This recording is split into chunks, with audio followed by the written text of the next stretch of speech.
Добар ден и добродојавте во уште едно издание на Формула на македонски. Најновата вест која одекна вчера, а која беше долго време најавувана, е тоа дека Формула 1 оваа сезона ќе проба нешто поинакво,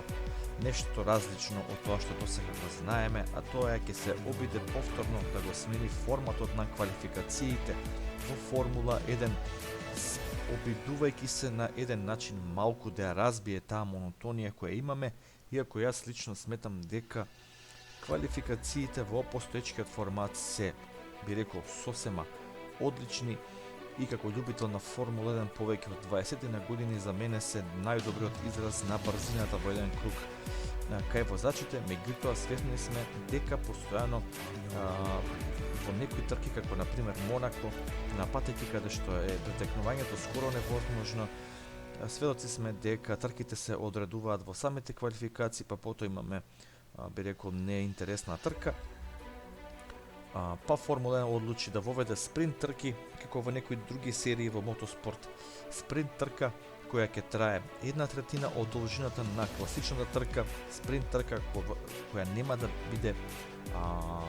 победникот нема да му се брои како победа на Гран При,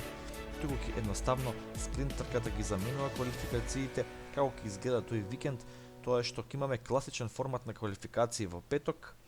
Тие квалификации ќе бидат за спринт трката, како ќе се квалификува, така ќе започне спринт трката, а потоа спринт трката ќе го одреди и стартот на истинската трка во недела, односно за Гран При.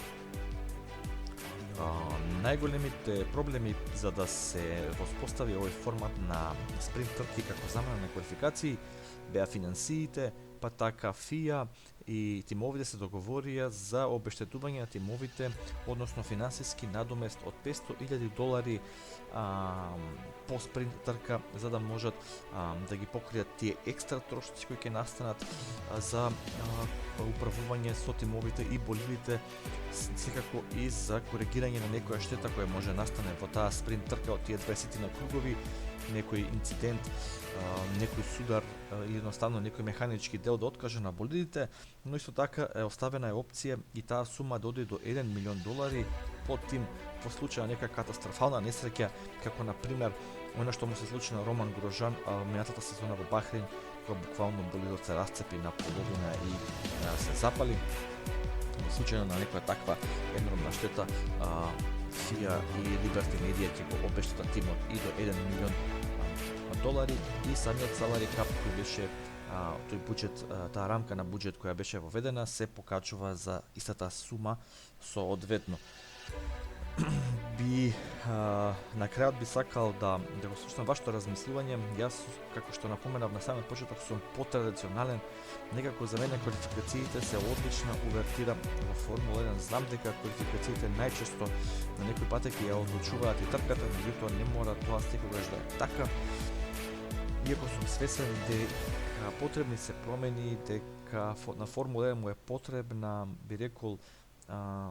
некоја свежина која ќе воведе да биде целиот викенд поинтересен, да биде целиот викенд по